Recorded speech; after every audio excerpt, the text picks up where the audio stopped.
சரி இருக்கட்டும். சரி சரி, கொஞ்சம் கவனிங்க, கவனமாக. வரகாத்துஹு. அல்ஹம்துலில்லாஹ் அல்ஹம்துலில்லாஹி நஹ்மதுஹு வ நஸ்தஈனுஹு வ நஸ்தக்ஃபிருஹு வ நு'மினு பிஹி வ நதவக்கலு அலைஹி வ நஊது பில்லாஹி மின் ஷுரூரி அன்ஃபுஸினா வ மின் ஸய்யிஆத்தி அஅமாலினா. من يهده الله فلا مضل له ومن يضلل فلا هادي له ونشهد أن لا إله إلا الله وحده لا شريك له ونشهد أن سيدنا ونبينا ومولانا محمدا عبده ورسوله أرسله بالحق بشيرا ونذيرا وداعيا إلى الله بإذنه وسراجا منيرا صلى الله عليه وسلم تسليما كثيرا.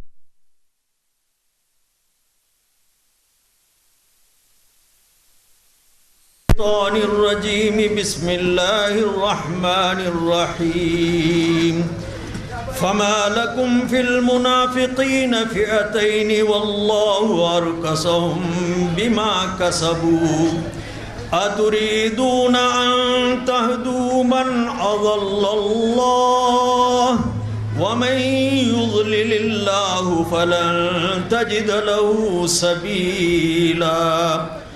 صدق الله العلي العظيم. கண்ணியத்திற்கும் மரியாதைக்கும் உரிய சங்கைமிகு கூட்டத்தின் தகுதி வாய்ந்த தலைவர் அவர்களே,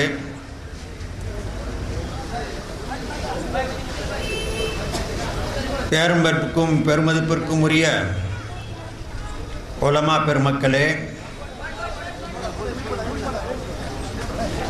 மார்க்கத்தை தெளிந்த முறையில் விளங்க வேண்டும் என்ற எண்ணத்தில் வந்திருக்கக்கூடிய இஸ்லாமிய பெரியோர்களே, சகோதரர்களே, மாற்று கருத்து கொண்ட அண்ணனை நம்பி நிற்கும் தம்பிமார்களே, இந்த கூட்டத்துடைய நோக்கம் உங்கள் எல்லாருக்கும் தெரியும். சென்ற மாதம் ஒரு கூட்டம் நடத்தப்பட்டு அந்த கூட்டத்தில் பேசப்பட்ட பேச்சுக்கள் அல்ல, ஏச்சுக்கள், எண்ணற்ற முறையிலே அவர்களால் விமர்சிக்கப்பட்ட பேரறிஞர் பெருமக்கள், நாதாக்கள், சஹாபாக்கள், நபிமார்கள் அனைவரையும் விமர்சித்து ஒரு பெரிய உரையாற்றி அவர்கள் நிறைவு செய்திருந்தார்கள். கூட்டத்துடைய தலைப்பு இறுதி நபித்துவம். காதியானிகளுக்கு எதிராக நடத்தப்பட்ட கூட்டம். அதற்கு முன்னால் ஓரிரு மாதங்களுக்கு முன்னால் ஊர் மக்களெல்லாம் சேர்ந்து, பல்வேறு கருத்துக்களை கொண்டவர்களெல்லாம் சேர்ந்து இணைந்து காதியானிகளுக்கு ஒரு எதிர்ப்பு கூட்டம் நடத்த வேண்டும் என்ற நினைப்பிலே இவர்களையும் மூமின்கள் என்று நம்பி இந்த மஜ்லிஸுல் உலமா சபை இறுதி நபித்துவத்தில் உரையாற்றுவதற்கு இந்த அண்ணனையும் நம்பி இருக்கின்ற கூடிய தம்பிமார்களையும் அழைத்தார்கள். நான் இங்கே வந்து அத்தனையும் விசாரித்தேன். ஓரிரு மாதங்களுக்கு முன்னால் நாம் அனைவரும் ஒன்று சேர்வோம், தன்னை நபி என்று பிரகடனப்படுத்தக்கூடிய பொய்யனான காதியானியை எதிர்த்து பேசுவோம்.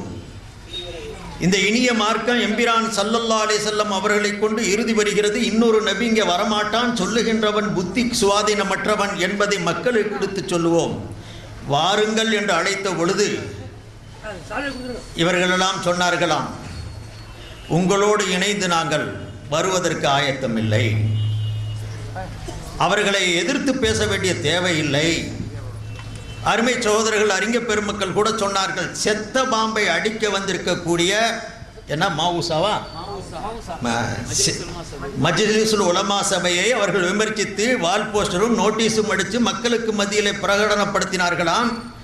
காதியானி என்பவன் ஒரு செத்து போன பாம்பு, அந்த செத்த பாம்பை அடிப்பதற்கு மாவூசா திரண்டு இருக்கிறது என்று கூறி இதிலே நாம் கலந்து கொள்ள மாட்டோம், எங்களுடைய தனித்தத்துவம் போயிரும், உங்களோடு இணைய மாட்டோம் என்று ஒதுங்கி போனார்கள். அந்த செத்த பாம்பு உயிர் பெற்று 2 மாதத்துக்கு பிறகு வந்துருச்சு. இவன் கூட்டம் நடத்த ஆரம்பிச்சிட்டான். அதற்கு காரணம் என்ன? அந்த மாவூசா நடத்திய அந்த திரண்ட கூட்டத்தை பார்த்து கதிகலங்கி போனார்கள். தம்பிமார்களும் பிரிஞ்சு போயிடுவானுங்களோ என்னமோங்கிற சந்தேகம் வந்துருச்சு. இந்த கூட்டத்தை நம்பி நம்ம இருக்கிறோமே, இவர்கள் எல்லாம் சேர்ந்து அங்கே போய் மாறி போயிடுவாங்களோ கூடிய இந்த பயம் வந்த உடனே 2 மாதம் 3 மாதத்துக்கு பிறகு சென்ற மாதம் ஒரு கூட்டத்தை நடத்தி அதில் பெரும் ஆர்ப்பாட்டங்களும் அமர்க்களங்களும் செய்து முடித்திருக்கிறார்கள். அருமை சகோதரர்களே, நான் கூட உங்களுக்கு முன்னால் வாசித்த ஒரு ஆயத்தை ஏன் தேர்ந்தெடுத்தேன் என்று சொன்னால், இவர்களுடைய இந்த காதியானி எதிர்ப்பு கூட்டம் என்று சொல்லி அறிஞர் பெருமக்களை சாடினார்களே போன்ற மாதம் அதை சீடியாக அவர்கள் பிரிண்ட் செய்து கொடுத்திருக்கிறார்களே, அதில் முதலில் காரி சுதைசி என்று நினைக்கிறேன், அவர் இந்த ஆயத்தை தான் ஓதி காட்டியிருக்கிறார். அந்த ஆயத்தை பிடித்து தான் அவருடைய சீடியை பரப்பியிருக்கிறார்கள். பேச்சுடைய துவக்கம் அண்ணனுடைய பேச்சு, அவரை சார்ந்திருக்கக்கூடியவரை பேச்சு. அண்ணன்கிறது நான் அடைமொழியாக சொல்கிறேன், மரியாதையாக சொல்கிறாண்டி என் மேலே கோவிச்சிடாதீங்க. ஒரு அடைமொழி என்ற பெரிய அண்ணன் கடைசியாக தஜ்ஜால் வருவான். நான் சொல்கிறேன் அந்த ஆயத்தெல்லாம். அருமை சகோதரர்களே, அந்த சீடு ஈடிய துவக்கத்திலே இந்த ஆயத்தை தான் ஓதி காட்டப்பட்டிருக்கிறது அல்லது பதிவு செய்யப்பட்டிருக்கிறது. அதில் என்ன அந்த ஆயத்திலே அல்லாஹ் குறிப்பிடுகிறான், அது இந்த மாவூசாவை பற்றி மஜ்லிஸுல் உலமா சபையை பற்றி பார்த்து சொன்னதை போன்று எனக்கு படுகிறது. இந்த முனாஃபிக்குகளை போய் மூமின்களா நீங்கள் நினைச்சிருந்திருக்கிறீங்களே, உங்கள் கூட்டத்துக்கு இவர்களை போய் அழைச்சிருக்கிறீங்களே, சில பேர் அழைக்கலாம் சில பேர் அழைக்க வேண்டான்னு சொல்லி விதர்ப்பப்படுற அளவுக்கு இவங்க ஈமான் உள்ள கூட்டமா? இது முனாஃபிக்கான கூட்டமாச்சே. இந்த கூட்டத்தில் உங்களுடைய கூட்டத்தோடு இணைந்து காதியானிகளுக்கு முரணாக பேசுவதற்கு ஏன் அழைத்தீர்கள் என்று கேட்பதை போன்று இந்த திருவசனம் அமைகிறது. ஃபமாலக்கும் ஃபில் முனாஃபிகீன ஃபிஅத்தைன், இந்த முனாஃபிகீன்களுடைய விஷயத்திலே இருகூறாக இரு சாராராக ஏன் பிரிந்தீர்கள்? இவர்களை மூமின் என்றா நம்பினீர்கள்? வல்லாஹு அர்கஸஹும் பிமா கஸபு, இவர்களுடைய செயல்பாடுகளின் காரணத்தினால் அல்லாஹ் இவர்களை தலைகீழாக கவிழ்த்து வைத்திருக்கிறான். இப்படிப்பட்டவர்களையாய் போய் நீங்கள் அழைக்கிறீர்கள், இருகூறாக பிரிகிறீர்கள், மூமின் என்று நினைக்கிறீர்களா? இவர்களையும் உங்களுடைய மாவூசாவில் இணைத்து மூமின்களை போன்று மக்களுக்கு மத்தியில் வெளிப்படுத்தவா விரும்புகிறீர்கள்? அதுரீதுன அன் தஹ்து மன் அதல்லல்லாஹ், அல்லாஹ் யாரை வழிகேட்டிலே ஆக்கி வைத்திருக்கிறானோ அவர்களை நேர்வழியின் பக்கம் கொண்டு வரவா விரும்புகிறீர்கள்? அல்லாஹ் யாரை கெடுத்து விட்டானோ அவர்களுக்கு நீங்கள் வழி கொடுக்க முடியாது என்று இந்த திருவசனம் கூறுகிறது. மாவூசாவிற்கு இந்த கூட்டத்தை பற்றி எடுத்து சொன்னதை போன்று இந்த வசனம் அமைகிறது. சகோதரர்கள், நபியுடைய காலத்தில் இருந்த முனாஃபிக்கீன்களை சொல்லப்பட்ட இந்த வசனம்தான் இக்கால முனாஃபிக்களுக்கும் இது பொருந்துகிறது என்ற வகையிலே தான் அவர்களே தங்களுடைய சீடியுடைய துவக்கத்தில் இதை பிரிண்ட் செய்திருக்கிறார்கள் நினைக்கிறேன். அருமை சகோதரர்களே, நபி இறுதி நபி, காதியானி பொய்யன், இதுக்கு வசனங்களை சொல்லு, ஆயத்துக்களை சொல்லு, ஹதீஸுகளை எடுத்து சொல்லு, அறிவார்ந்த ஆர்குமெண்ட்டுகளை எடுத்து சொல்லு. அதை விட்டுட்டு இந்த காதியானி தோன்றியதற்கு என்ன காரணம்னா அவங்க சொல்கிறாங்க, நான் சுருக்கத்தை சொல்கிறேன், ஏன்னா அதையே எடுத்து சொல்லிக்கிட்டு இருந்தால் நான் சொல்ல வேண்டிய கருத்தை சொல்ல முடியாமல் போயிடும். இவர்கள் பேசிய, இவர் அண்ணனாக இருந்தாலும் சரி, அவர் ஷம்சுத்தோஹா ரஹ்மானியாக இருந்தாலும் சரி, இவருடைய பேச்சின் மொத்த சுருக்கம் என்ன வந்ததுன்னு சொன்னால், காதியானி போன்ற பொய்யர்கள் உருவாவதற்கு காரணம் இந்த ஹனபி ஷாஃபி அம்பலி மாலிகி, இந்த தக்லீது தான், இமாம்களை ஏற்றுக்கிட்டது தான். அதே போன்று தசவுஃப் என்ற ரீதியில் இருக்கக்கூடிய தசவுஃபுடைய அறிஞர்கள், தரீக்கா என்ற வழிமுறைகள், இந்த தக்லீதும் தரீக்காவும் சேர்ந்ததுனால தான் காதியானி வந்தான். இல்லாட்டி பொய்யான நபி வருவதற்கு எந்த காரணமும் இல்லை. அவன் பார்த்தானா, எல்லாரும் அபு ஹனீஃபாவை நபி மாதிரி ஆக்கி வச்சிருக்கிறாங்க, ஷாஃபியை நபி மாதிரி ஆக்கி வச்சிருக்கிறாங்க, நம்மளும் ஒரு நபி ஆகிட்டா என்னான்னு யோசனை வந்துருச்சு. எவனுக்காவது இந்த மாதிரி யோசிச்சிருப்பானா? அட அபு ஹனீஃபாவை நபியாக ஆக்கியிருந்தோம்னு சொன்னால் அபு ஹனீஃபாவுடைய விஷயத்தில் ஆயிரக்கணக்கான மசலாக்களில் மாத்தமாக எழுதியிருக்கிறோமே, ஃபத்வா கொடுத்துருக்கிறோமே, அவர்களுடைய அந்த ஆய்வு சட்டங்களுக்கு முரணான எத்தனையோ தீர்ப்புகள் வழங்கப்பட்டிருக்கிறது. ஹனபிகள் அபு ஹனீஃபாவை இறைவனாகவோ இறைவனுடைய ரசூலுடைய ஸ்தானத்திலோ வைத்தாயிருந்தார்கள். எத்தனை பேரும் பொய்யர்கள் இவர்கள். ஷாஃபி மதுஹபை பின்பற்றுபவர்கள் ஷாஃபியை என்ன நபியாகவா ஏற்றிருந்தார்கள்? அருமை சகோதரர்களே, சொல்லாத கருத்தை மக்களுக்கு மத்தியில் எடுத்து வைத்து அவர்கள் விமர்சனம் என்ற பெயரிலே தரக்குறைவான வார்த்தைகளை பயன்படுத்தி குறைகண்டார்கள், குறைபடுத்தினார்கள். ஹஜ்ரத் அவர்கள் குறிப்பிட்டது போன்று சிரிக்க வைத்தார்கள், கைகொட்ட வைத்தார்கள். அதிலேயும் அன்னை இமாம் கசாலியையும் அந்த பாவப்பட்ட இப்னு அரபியையும் படுத்தின பாடு. கூட்டத்தில் வச்சு கசாலின்னு ஒருத்தன் இருந்தான். எப்படிப்பட்ட பேச்சு பாருங்க. நாங்கள்லாம் சிறுபிராயத்தில் அவரை மாதிரி எங்களுக்கு உள்ளங்குடுலாம் வேண்டிக்கிட்டு இருந்தாங்களாம். அவர் சின்ன பிராயத்தில் மதரசாக்களில் சோறு திண்டாலும் சொல்லுவாங்களாம். என்ன ஒரு கப்சா பாருங்க. அப்படி என்ன சொன்னா, நவ்விர் இலாஹ ஸமா கல்பல் கரீபி கமா நவ்வர்த கல்ப இமாம் மின்னாசி கஸாலி. இதெல்லாம் தெரியாம பாடி போட்டான் அந்த காலத்தில். உண்மையில் அந்த கஸாலி தான் இந்த சமுதாயத்தை கெடுத்தான். எவ்வளவு பெரிய மோசமானது சகோதரர்களே. உலகத்தில் தோன்றிய எத்தனை பெரும் அறிஞர்களாக இருந்தாலும் சரி, அவர்கள் எழுதிய நூல்கள் எண்ணற்ற அளவில் இருந்தாலும் சரி, எல்லா அறிஞர்களும் குர்ஆனை போன்று தவறில்லாமல் எழுதிவிட்டார்கள் என்று சொல்ல முடியாது. யாரும் வாதிக்கவும் இல்லை. மனிதர்களால் எழுதப்படக்கூடிய நூல்களும் கருத்துக்களிலும் சில தவறுகள் கூட இடம்பெறலாம். அந்த தவறுகள் நமக்கு பிடிக்கவில்லை என்று சொன்னால் விமர்சனமும் செய்வதிலே தவறும் இல்லை. அதற்கு வரைமுறை இல்லையா? அதற்கு ஒரு எல்லை இல்லையா? அதை இந்த மாதிரியா விமர்சிக்க சொல்லி இருக்குது. மடையன்ட்டு அறிவு கட்டவன் என்று சொல்லி, ஒன்றும் தெரியாதவன் சொல்லி, காபீர் என்று சொல்லி, ஷைத்தான் என்று சொல்லி, அவர்கள்லாம் இந்த ஒரு சின்ன சிறிய செய்த தவறுகளுக்கெல்லாம் ஷைத்தான்டா உடனே எவ்வளவு பெரிய ஷைத்தான்னு சொல்றது? உன்னுடைய நூல் பூராமே தவறுகளால் நிறைஞ்சிருக்குதே.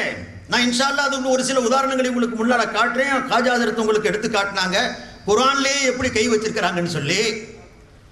அருமை சகோதரர்களே, பெரியவர்களை விமர்சித்து இத்தனை மோசமான கருத்துக்களை பரப்ப வேண்டிய என்ன தேவை இருந்துச்சு? அதை தவிர இவர்களுக்கு பேசவே தெரியாது. இந்த இமாம்களை விமர்சிக்கிறதும் பெரியார்களை விமர்சிக்கிறதும் ஹஜ்ரத் குறிப்பிட்டது போன்று இப்போ ஆட்டை கடிச்சு மாட்டை கடிச்சு சஹாபாக்களை விமர்சித்து நபியையே விமர்சிச்சாச்சு. உண்மையில் இதெல்லாம் கியாமத்துடைய அடையாள சோதர்களே. இறுதி நாளையில் இப்படி வரும்னு நபிகள் நாயகம் ஸல்லல்லாஹு சொல்லியிருக்காங்க. இவங்க அட்ரஸ் எல்லாம் முழுக்க ஹதீஸில் இருக்குது. இவர்களை பற்றி பூரா அல்லாஹும் அல்லாஹ்வுடைய ரசூலும் சொல்லி காட்டியிருக்கிறாங்க. திருமதி ஷரீஃபில் ஒரு ஹதீஸ் வருது.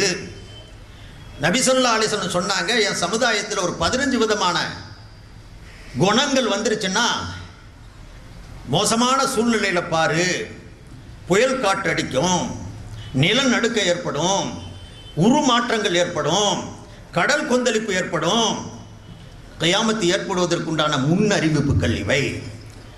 அந்த 15 குணங்கள் எனது சமுதாயத்தில் ஏற்பட்டுருச்சுன்னு சொன்னால் கியாமத்து நெருங்கிக்கிட்டு இருக்குன்னு விளங்கிக்க ஸல்லல்லாஹு அலைஹி வஸல்லம் சொன்னாங்க. அந்த 15 நான் சொன்னால் ரொம்ப நேரம் ஆகிடும். சுருக்கமாக சொல்லி அந்த 15ல் 15ஆவதாக, மற்றதெல்லாம் சொன்ன நேரமாகும். ஹஜ்ரத்துமார்கள் அடிக்கடி இந்த ஹதீஸை சொல்லியும் இருப்பாங்க. ஸல்லல்லாஹு அலைஹி வஸல்லம் அதில் சொல்லும் பொழுது சொன்னாங்க, பொது சொத்தெல்லாம் அபகரிக்கப்படும், கபலீகரம் செய்யப்படும். அதில் அண்ணே ஸ்பெஷலிஸ்ட்டு. அதெல்லாம் எந்த சந்தை கேட்டு பாருங்கள், தமுமுகவுக்காரங்க அவங்க சொல்லுவாங்க, அல்லது பாக்கரை கேட்டு பாருங்க அவர் சொல்லுவார், அல்லது ஜாக்க கேளுங்க சொல்லுவாங்க, மாக்க கேளுங்க சொல்லுவாங்க, கடையில் டிஎன்டிஜியை கேளுங்க சொல்லுவாங்க, எம்எம்ஜியை கேளுங்க சொல்லுவாங்க. இப்போ என்னமோ டிஎம்ஜி அந்த ஜி இந்த ஜின்னு நிறைய ஜிக்கள் வந்திருக்குது. இப்போ அவங்கள கேளுங்க, இது பொருளாதாரத்தில் சுருட்டுறது எந்த அளவுக்கு அன்னை ஸ்பெஷலிஸ்ட்னு தெரியும். நம்ம அந்த விஷயத்துக்கு போகலை, தனிப்பட்ட பிரச்சனை அது அவங்களுக்குள்ள நடந்துட்டு போகுது. ஆனால் ஹதீஸில் அடையாளமாக காட்டப்பட்டிருக்குது, பொதுசாக வழங்கி சொத்தை சுருட்டி சொந்தமாக்கிடுவான். ஸல்லல்லாஹு அலைஹி வஸல்லம் சொன்னார்கள், இதா கானல் மக்னமு துவலன் வல் அமானத்து மக்னமன் வஸ் ஸகாத்து மக்ரமன். நீளமான ஹதீஸ். அதில் ஸல்லல்லாஹு அலைஹி வஸல்லம் சொன்னாங்க, அடையாளத்தில் ஆண்கள்லாம் மனைவி தாசர்களாக போவாங்க, பொண்டாட்டி பேச்சுக்கு அடங்குறவனாக மாறுவான், தாயை துன்புறுத்துவான். இதெல்லாம் செய்ய வச்சுப்புட்டானுங்க இந்த ஆளுங்க. இப்போ அப்படித்தான் ஆச்சு. எத்தனை தாய்மார்களுக்கு செலவுக்கு கொடுக்காம பட்டினியா போட்டுருக்கிறாங்க இவங்களுடைய கொள்கையில் இல்லைங்கிற காரணத்தினால. சகோதரர், தனது சொந்த தாய்மார்களையும் தந்தையர்களையும் சிம்சப்படுத்துறதுல இந்த கூட்டம் மாதிரி வர கூட்டம் இருக்க முடியாது. குர்ஆன் சொல்லுது, சாஹிபுஹுமா ஃபித் துன்யா மஅரூஃபா. தாய் தந்தைகள் காஃபிரா இருந்தா கூட உலக விஷயத்தில் நல்ல முறையில் நடக்கணும்னு குர்ஆன் நமக்கு படித்து கொடுக்குது.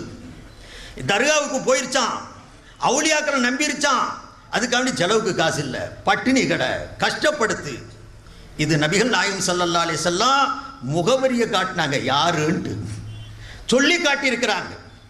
அக்க உம்மஹு வ பர்ர சதீகஹு வ ஜஃபாபாஹு. நண்பர்களை ரொம்ப நல்லறம் செய்வார்கள், நண்பர்களுடனே பெற்ற தந்தையை தூரமாக வச்சிருப்பான், இணங்கி போக மாட்டான். ஸல்லல்லாஹு அலைஹி வஸல்லம் சொன்னார்கள், வர்தஃபாத்தில் அஸ்வாத்து ஃபில் மசாஜிதி. மஸ்ஜிதுகளில் கூச்சலும் குழப்பமும் அதிகரிக்கும்.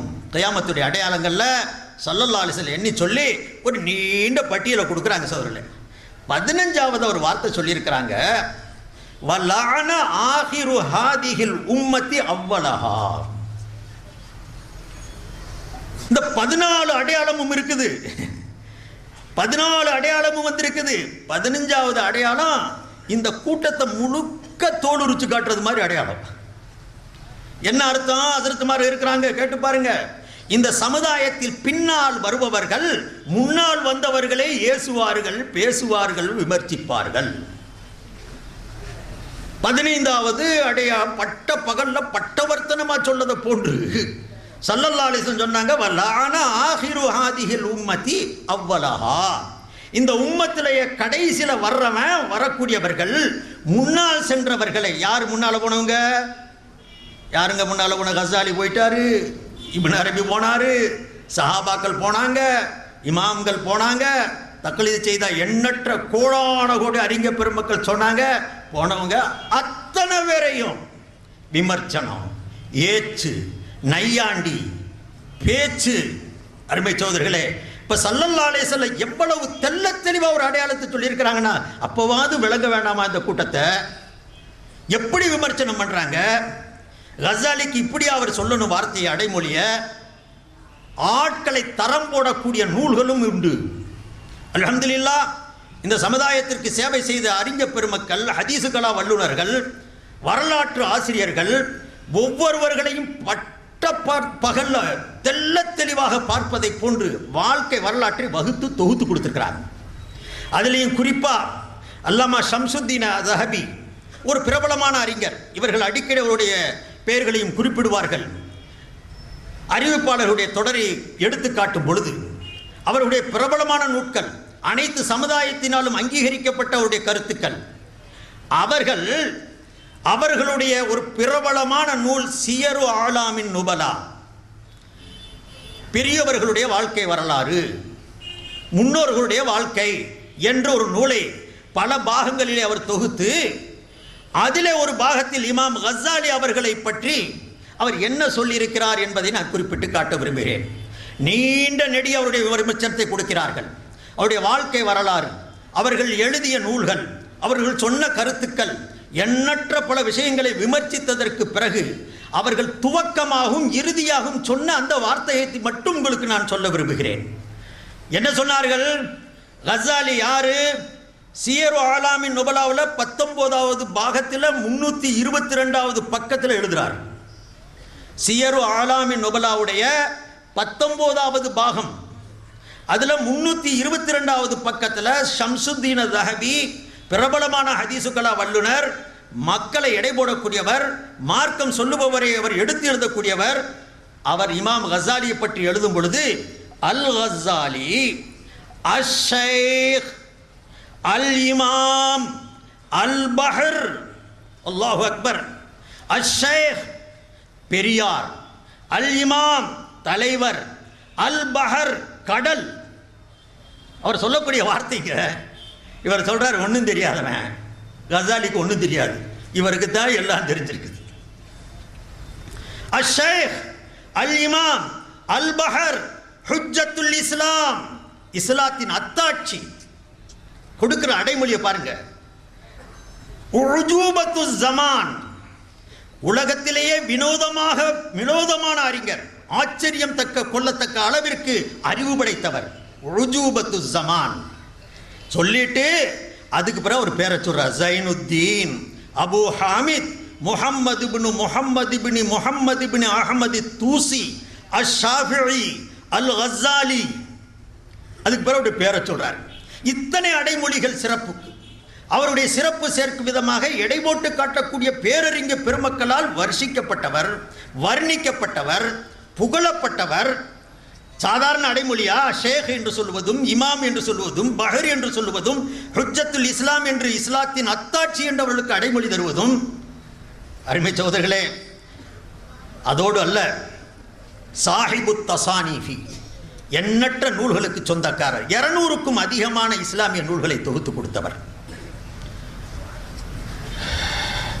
மார்க்கத்திற்கு ஒரு கலங்கரை விளக்காக இருந்தவர்கள், தெளிவான அளவுகோலாக இருந்தவர்கள், முஃப்ரித், பிரமாதமான அறிவுக்கு சொந்தக்காரர் என்று சொல்லிவிட்டு இறுதியாக சொல்லும் பொழுது ஃபரஹிமல்லாஹு அல் இமாம் அபா முஹம்மதின் ஃபஐன மிஸ்லுஹு ஃபி உலூமிஹி வ ஃபலாயிலிஹி வலாக்கின் லா நத்தஇ இஸ்மத்தஹு மினல் கலத்தி வல் ஹதை. இதங்க சரியான விமர்சனம். எண்ணற்ற நூல்களுக்கு சொந்தக்காரர், இத்தனை பெரும் சிறப்புக்கு உரியவர்தான். அவரை போன்று இல்மிலையும் சிறப்பிலையும் கிடைக்கக்கூடிய நபர்களே இல்லைதான். இருந்தாலும் கூட அவர் தவறுகளுக்கு அப்பாற்பட்டவர் என்று நாம் சொல்லுவதில்லை. இதுதாங்க விமர்சனங்கிறது. அவர் எழுதிய நூல்களில் சில மனதுக்கு ஒவ்வாத, பிடிக்காத, விளங்க முடியாத சில கருத்துக்கள் கூட இடம்பெற்றிருக்கும். குறைத்து அவனே இவனே நாயே பே என்ற அளவிற்கு பேசுகின்றது. இதுவா விமர்சனம்? அவருக்குரிய சிறப்புகளை கொடுத்துவிட்டு சில விஷயங்களில் அவர் தவறும் செய்திருக்கிறார், அவர் தவறுகளுக்கு அப்பாற்பட்டவர் என்று நாம் வாதிக்கவும் முடியாது என்று முடிக்கிறார்கள் ஷம்சுத்தீன் தஹவி அவர்கள். இவங்க அப்படியா விமர்சனம் செய்கிறாங்க? அவனே இவனே, ஆகாத பேச்சுக்கள், எவ்வளவு மோசமான கருத்துக்களை அவருடைய மீது சுமத்துறாங்க. சகோதரர்களே, உண்மையில் என்ன தெரியுமா? எறும்புக்கு ரெக்கம் முழிச்சுன்னா சாக போகுதுன்னு அர்த்தம். எறும்பு இருக்கு பாருங்க, சும்மா ஊர்ந்து போய்கிட்டு இருந்தால் ஒன்றும் இல்லை. ரெக்கம் முளைச்சா என்ன ஆகுங்க? எங்கே போய் விழுகும் தெரியாது போல இருக்குது. நெருப்புல போய் விழுகும். அதுதாங்க இந்த எறும்பு. அதுக்கு என்ன சொல்ற, விட்டிலா இல்லை, ஈசல். ஈசல்னு சொல்கிறோம் பாருங்க. ஈசல் என்ன? அது எறும்பு தான். ரெக்கம் முளைச்ச உடனே என்னவாகும்? பறந்து போய் நெருப்புல விழுகும். அதனால எறும்புக்கு ரெக்கம் முளைக்குது, ரொம்ப உயரமாக பறக்குதுனால எங்கேயும் போய் நெருப்புல விழுக போகுது, சாக போகுது, அழிய போகுதுன்னு அர்த்தம். ஆனால் அழிவுக்கு எப்போ இருக்குன்னு நம்ம சொல்ல முடியாது, அதுக்கு அல்லாஹ் முடிவு வச்சிருப்பான். அரபிய கவிஞன் சொல்றான், வைதா மாராதல்லாஹு இஹ்லாக நம்லத்தின் சமத் பிஜனாஹைஹா இலல் ஜவ்வி தஸ்அது. அல்லாஹ் ஒரு எறும்பை அழிக்க நினைச்சா அதுக்கு ரெக்கையை கொடுத்துருவான். அது உயர பறந்து போய் ஈசலா மாதிரி நெருப்புல விழுந்து சாகும். கவிங்க எதுக்கு சொல்றான்னா, அர்ப்பனுக்கு காலம் வந்தா அர்த்தராத்திரியில் கூட பிடிப்பானா சொல்லுவான் தமிழில் பழமொழி. ஆனால் ஆகாதவன் போகாதவனுக்கு மேடை கிடச்சிருச்சுன்னு வைங்க, மைக்கு கிடச்சிருச்சுன்னு வைங்க, அது கசாலியாவது வசாலியாவது திட்டுவான். இது என்ன? ரெக்கம் முளைச்சிருச்சுன்னு அர்த்தம். அப்போ தான் இந்த மாதிரி பேச்சுக்கள்லாம் அவனுக்கிட்ட வரும். ஆனால் எப்போ அழிவுக்கு காரணம் நம்ம சொல்ல முடியாது. பிறவனுக்கே 400 வருஷம் எல்லாம் கொடுத்தான், காதியானிக்கு 69 வயசை கொடுத்தான். இந்த காதியானிக்கு எவ்வளோ வயசோ நமக்கு தெரியாது. உண்மையில் காதியானி இவர் தாங்க. நான் காட்டுறேன் உங்களுக்கு காதியானிக்கு இவருக்கு இருக்கக்கூடிய ஒத்துமை என்னான்ட்டு. அதனால தான் உங்க கூட சேர மாட்டேன்றது. அது வழங்குச்சா? அதுக்கு பிறகு தொழில் மோதலாயிடுச்சு. என்னடா அந்த காதியானி பெரிய ஆளா போயிடுவானோ என்ன மட்டும் இந்த காதியானி கிளம்புனது, வேற எந்த காரணமும் அல்ல. இது என்ன தக்லீது செஞ்சதுனாலே அவன் வந்தான் காதியானி? காதியானி தக்லீதுனால உண்டானவனா? ஸல்லல்லாஹு அலைஹி வஸல்லம் பொய்யான நபி வருவானுங்கன்னு சொல்லி எண்ணற்ற ஹதீஸ்ல ஸல்லல்லாஹு அலைஹி வஸல்லம் சொல்லியிருக்கிறாங்க. நபியுடைய காலத்திலேயே கூட அஸ்வத் அனசி இருந்தான், தன்னை நபின்னு வாதிச்சான். ரசூலுல்லாவுடைய தகப்பனாருடைய வயசுக்குள்ளவன் அவன், கேட்டுப்பே, அவன் தன்னை நபின்னு சொன்னான். அவங்க காலத்திலேயே முசைலமத்துல் கஸ்ஸாபு நபின்னு சொன்னான். என்ன அவங்களாம் தக்லீதுனால வந்தவனாலா? அவன்லாம் இமா ஹனபி ஷாஃபி அம்பலி மாலிக்கை பின்பற்றினதால ரசூலுல்லாஹ் காலத்தில் வந்துட்டாங்களா? அட நபி சொல்லி இருக்கிறாங்க, நிறைய நபின்னு என் பேரை சொல்லி இதை வருவானுங்க பேரை நபி நபின்னு சொல்லி பொய்யனுக. ஒரு ஹதீஸ்ல ஸல்லல்லாஹு அலைஹி வஸல்லம் சொன்னாங்க 30 நபிமார்கள் பேர்ல வருவானுங்க. பொய்யான நபிகள் 30 பேர் வருவான். தன்னை நபின்னு சொல்லுவான். வான ஹாத்தமுன் நபியீன லா நபிய பாதி, நான் தான் இறுதி நபி, எனக்கு பிறகு நபி இல்லை, ஆனால் வர்றவன் வந்துக்கிட்டே இருப்பான். ஸல்லல்லாஹு அலைஹி வஸல்லம் சொல்லியிருக்கிறாங்க. இப்போ அஸ்வத் அனசி வந்தானே, எதனால வந்தான்? நபி சொல்லி காட்டினாங்க. அவன் என்ன தக்லீதுனால வந்தானா? மதுஹபை பின்பற்றினதுனால வந்தானா? தசவுல போனதுனால வந்தானா? தரித்திரம் முடிச்சவனுக்கு வாழ்க்கை கட்டிச்சு வந்து சேர்ந்தான். அதானுங்க நடந்தது. அவனை ஏத்துக்கிறாதவங்களை ஏசவும் செஞ்சான், கொலையும் கூட செஞ்சான். யார்? அஸ்வத் அனசி. நபியுடைய காலத்தில் இருந்தவங்க. பெருமானார் ஸல்லல்லாஹு அலைஹி வஸல்லம் ஒரு ஹதீஸ்ல சொன்னாங்க, நான் படுத்திருந்தேன், தூங்கின நேரத்தில் ஒரு கனவு கண்டேன். ஹதீஸ் புகாரில் இருக்குது. அபூ ஹுரைரா ரலியல்லாஹு அன்ஹு அறிவிக்கிறாங்க, பைனமான நாயிமுன் ரஐது ஃபி யதைய சிவாரைனி மின் ذهبின் ஃபஅஹம்மனி ஷஅனுஹுமா ஃபஊஹிய இலைய ஃபில் மனாமி அனின்ஃபுஹுமா ஃபனஃபக்துஹுமா ஃபதாரா ஃபஅவ்வல்துஹுமா கஸ்ஸா பைனி யஹ்ருஜானி மின் பாதி ஃபகான அஹதுஹுமா அல் அனசிய வல்லாஹரு முசைலமத்தல் கஸ்ஸாப சாஹிபல் யமாமா. ஹதீஸ் இருக்குது, புகாரி ஷரீஃபில் இருக்குது. படுத்து தூங்குனே ஒரு கனவு கண்டேன். என் முன்னால ஏராளமான பொக்கிஷங்கள் காட்டப்பட்டது. அதில் என் 2 கைகளில் 2 தங்க வளையல் வந்துச்சு. கையில் நபியுடைய கையில் தங்க வளையலா? இதை பார்த்து திடீர்னு அது பெருசாகவும் ஆரம்பிச்சிச்சு. அந்த வளையல் அதிகமாக, தங்க வளையல் பெருக பெருக எனக்கு பெரிய கவலை வந்துச்சு. அந்த நேரத்தில் எனக்கு அறிவுறுத்தப்பட்டது, வழி அறிவிக்கப்பட்டது, அந்த தங்க வளையல் மேலே ஊதுங்கன்ட்டு, வாயால் ஊதுங்க. நான் ஊதுனேன், அந்த தங்க வளையல்கள் 2ம் நொறுங்கி பறந்து போயிடுச்சு.